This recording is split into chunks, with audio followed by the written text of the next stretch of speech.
வணக்கம். இன்னைக்கு நாம ஸ்ரீமத் சுவாமி சித்பவானந்தர் எழுதின தினசரி தியானம் புத்தகத்திலிருந்து ரொம்ப ஆழமான ஒரு தியானத்தை பத்தி பார்க்க போறோம். தலைப்பு துன்பத்தின் அவசியம். ஆமா, நீங்க கேட்டது சரிதான்.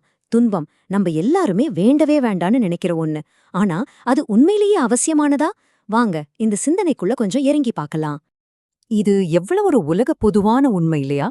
நம்ம யார்கிட்ட கேட்டாலும் சரி, வாழ்க்கையில உங்களுக்கு எது வேண்டான்னு கேட்டா கண்ண மூடிட்டு சொல்ற முதல் பதில் கஷ்டம், துன்பம் இதுவாத்தான் இருக்கும். வலிய, வேதனைய யாருமே விரும்பி ஏத்துக்கறதில்ல. இது நம்ம எல்லாருடைய அனுபவமும் கூட. இங்கதான் ஒரு முக்கியமான கேள்வி வருது. யாருக்குமே பிடிக்காத இந்த துன்பம் ஏன் நம்ம வாழ்க்கையோட ஒரு தவிர்க்க முடியாத பகுதியா இருக்கு? இது ஏதோ தற்செயலா நடக்குதா, இல்ல இதுக்கு பின்னாடி ஏதாவது பெரிய காரணம் இருக்கா? இந்த தியானம் இந்த கேள்விக்கு ரொம்ப ஆச்சரியமான ஒரு பதில நமக்கு கொடுக்குது. சரி, இந்த தியானத்தோட மைய கருத்துக்கே வந்துடலாம். இறைவன் படைச்ச இந்த உலகத்துல தேவையற்றதுன்னு எதுவுமே இல்லங்கிறது தான் இதோட முதல் வரி. அப்படின்னா என்ன அர்த்தம்?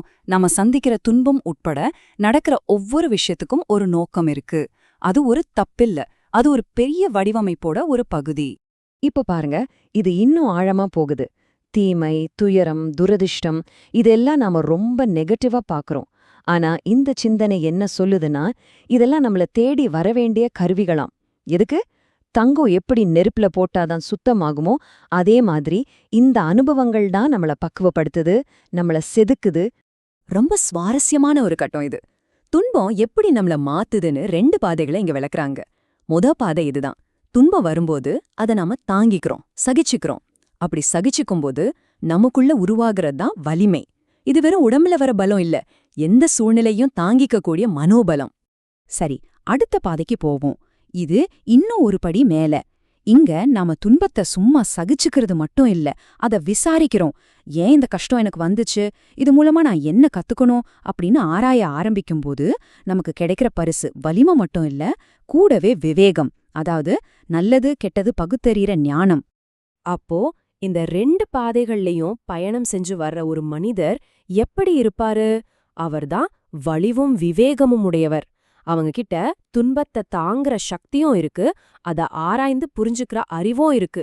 இதோட விளைவு, அவரால வாழ்க்கையில எதை வேணும்னாலும் சமாளிக்க முடியும்.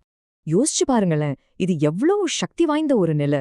வலிமையும் விவேகமும் ஒன்னா சேர்ந்த ஒருத்தருக்கு முடியாத காரியம்னு எதுவுமே இருக்காது. அவங்களுக்கு பிரச்சனைகள் ஒரு எதிரி மாதிரி தெரியாது, அது அவங்கள அடுத்த கட்டத்துக்கு கொண்டு போற ஒரு படிக்கட்டு மாதிரி தெரியும். அதனால நம்ம மனசுல ஆழமா பதிய வச்சுக்க வேண்டிய விஷயம் இதுதான். துன்பம்ங்கிறது ஒரு தண்டனையோ இல்ல நாம அடைய வேண்டிய கடைசி இடமோ கிடையாது. அது நம்மள இன்னும் வலிமையானவங்களா, இன்னும் விவேகமானவங்களா மாத்திரக்கான ஒரு சக்தி வாய்ந்த கருவி, ஒரு வழிமுறை, அவ்வளவுதான். கடைசியா தாயுமானவரோட இந்த அழகான பாடலோட நிறைவு செய்யலாம். துன்பம்னு சொல்லப்படுற எல்லாத்தையும் துரத்தி அடிச்சுட்டு இங்கே இன்பம்ங்கிற ஒரு பெரிய வெள்ளமே வந்து மோதுறத நான் பார்க்க மாட்டேனா அப்படின்னு அவர் ஏங்குறாரு.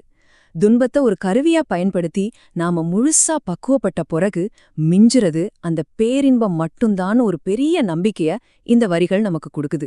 இதுதான் இந்த தியானத்தோட இறுதிச் செய்தி.